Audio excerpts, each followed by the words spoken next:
Hi, I'm Daniel Zengel with Regenerative here with Don Lipscomb, and we're going to be talking about stem cell therapy.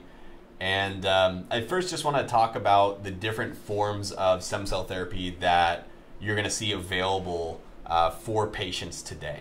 Okay, so if you were a patient or even if you're a doctor looking for the options out there for stem cell therapy, it's going to break down into three main categories. One of those is stem cells that are derived from bone marrow, and that's what we're going to be primarily talking about today in later videos. There's also stem cells that are derived from fat, and the third category would be supposedly stem cells that are allogenic from another patient, and these will be often from cord blood or placenta, or basically stem cells that are retrieved from a child's birth. So first I want to start out by talking about those because they might actually be the most common. So as a patient, if you're to go on Google or look around for a stem cell therapy treatment, a lot of times it's going to be a provider that is offering a cord blood product or a product that's from Wharton's jelly or placenta. Again, these are all different tissues and fluids that are collected during a healthy childbirth.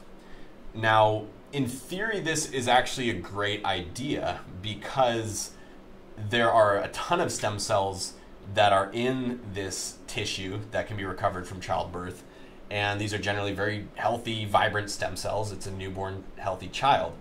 The issue here is that by the time these products have been made, there's actually no living stem cells. And this is kind of a complex thing to explain. I'm going to try to keep it succinct. Now, the first problem is when they take the placenta or Wharton's jelly or whatever they're retrieving from the childbirth, they then need to refrigerate that at the hospital, transport it to another lab where it's refrigerated. They'll then process that material in some way, cryopreserve the material, transport it again to the doctor's office where it will be injected. The cryopreserved material is then shock thawed, which means it's going from this cryogenic freezing state back to essentially room temperature, but it's done way too quickly. Okay, normally when you're... Yeah, you have to do a slow thaw. Right, yeah. When you're trying to revitalize any kind of living tissue from cryogenic state, and that's not done. So you can see there's a lot of these products out there that are offering supposed stem cell therapy, but if you look at third-party analysis, they have never actually seen any living stem cells in these products. So buyer beware. If you see anything that says amniotic stem cells or placenta or Wharton's jelly, it's not real. Okay, that whoever's offering it to you has probably been duped, and hopefully we can start dispelling this myth. That leads us to two other types of stem cell which are legitimate, and one is stem cells derived from fat, one is stem cells derived from bone marrow. There's much more research on the stem cells that have been derived from bone marrow. Generally, it's accepted that bone marrow has a higher concentration of stem cells than fat, which will result in better therapeutic outcomes. So it's kind of a long-winded explanation. I'm going to let Don talk a little bit about what stem cells are and how this type of therapy can work.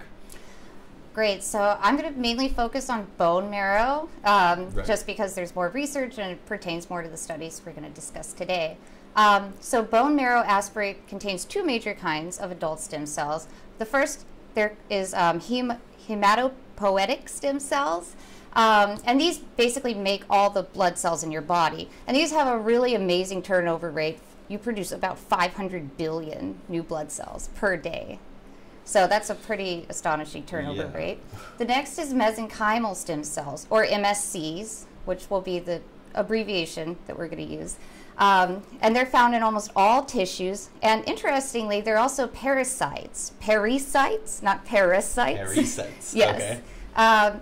And that means that they surround the capillaries and the blood vessels. So they actually go around them, and so whenever you get injured, it'll actually release some of the mesenchymal stem cells into the system. Okay. So we're really interested in how they behave for the purpose of this talk. So they don't necessarily act like a traditional stem cell in the sense that they act more like a sensor. So they respond to the environment around it and almost everywhere in the body. And these cells will actually migrate to and seek out inflamed tissue to modulate inflammation, stimulate tissue regeneration. And in a study done last December, they were shown to actually donate mitochondria to sick cells. So the mesenchymal stem cells will donate their mitochondria? Exactly. So essentially, the MSCs will migrate to the site of inflammation, and they exchange information through chemical messengers with the other cells in the inflamed area. If they interact with a cell that is sick but not beyond the point of repair, the MSCs will secrete these little ships. These little ships are called vesicles, and these vesicles are carrying mitochondria to the cell that will then engulf it, and it will produce ATP again, which helps to power the cell and get it back to working proper health. Wow. Okay. So you're saying the MSCs will find cells that are injured but still viable, and then help revitalize them by donating a mitochondria. Exactly. This is brand new research, Nature paper, really interesting. Okay. Fascinating. However, so just bone marrow aspirate by itself only contains about 0.001% MSCs. So the studies that we're going to be discussing today, they actually will concentrate. Right. Which is where you get bone marrow aspirate concentrate, BMAC. Right. And that's produced using, there's various products out on the market which are essentially, you'll take the bone marrow aspiration, which is it's a red fluid, and you'll put that into a specialized tube with some anticoagulant. You'll run it through a centrifuge, usually 2 times, and that'll concentrate. Usually you'll see anything like a 60 or a 50 milliliter blood draw. You might end up with a 3 milliliter, 4 milliliter solution of the stem cells. So we're usually going to be doing like a 10 times concentration or somewhere in that range. Yeah, that sounds about right. So MSCs also have multi-lineage differentiation potential. So this just means that they can become multiple different kinds of cells. For instance, MSCs can become both chondrocytes and osteoblasts. And what this does is it will form all that forms all the primary tissues of the osteochondrial unit. So that means it's once they migrate there, it's kind of a one-stop shop. So they can actually form all of the cells necessary also for repair. So currently BMAC is being used in a wide variety of standalone or treatment in conjunction with marrow stimulation, for instance, during which the healing process will progress after introducing small holes or abrasions to the bone. This is generally done right by the cartilage defect to flood the area with bone marrow. So repair of cartilage is a little bit different from regular wounds. So basically a bone marrow clot is initiated by platelets that stick to expose collagen, and they create a bridge across it. However, the platelets don't adhere to any of the uninjured cartilage. And this is because the lysines are actually blocked by something called proteoglycans. So that's a little bit more extra biochemistry. Yeah, certainly. Yeah. So basically what you have to do is you have to go in and artificially injure the surrounding cartilage. Right. And this will allow the platelets to actually stick. And this causes platelet aggregation. So this is part of why cartilage defects can be a little bit difficult to heal too, because the platelets actually can't stick to the uninjured cartilage in order to form that bridge. Understood. Okay. So platelets then begin degranulating, and this releases the growth factors and chemoattractants that we've talked about in previous videos. And this essentially activates sort of a clotting cascade effect. And I really like this part, actually. So a long mesh of insoluble protein will actually go over the clotting area, and this kind of acts like a giant net, and it catches cells as they're migrating over to here. And so this will trap the cells that are going to produce the brand new tissue. And basically it serves also as a scaffold for growth and regeneration. Got it. Is that the extracellular matrix that Yeah. you're describing? Okay. That's exactly what it is. Understood. And so that'll actually be able to catch the stem cells. And catch the stem cells. Okay, that can then do their thing and differentiate and get whatever type of cell is needed in the area? Yeah, exactly. And so these stem cells will also be migrating there over the course of sometimes several weeks.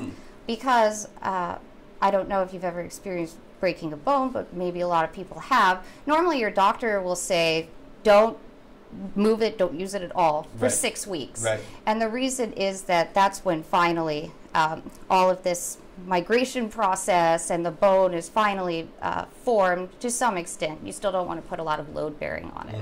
For I think 3 months is the normal amount of time. And that's a pretty standard amount of healing, healing rate for most people. Right.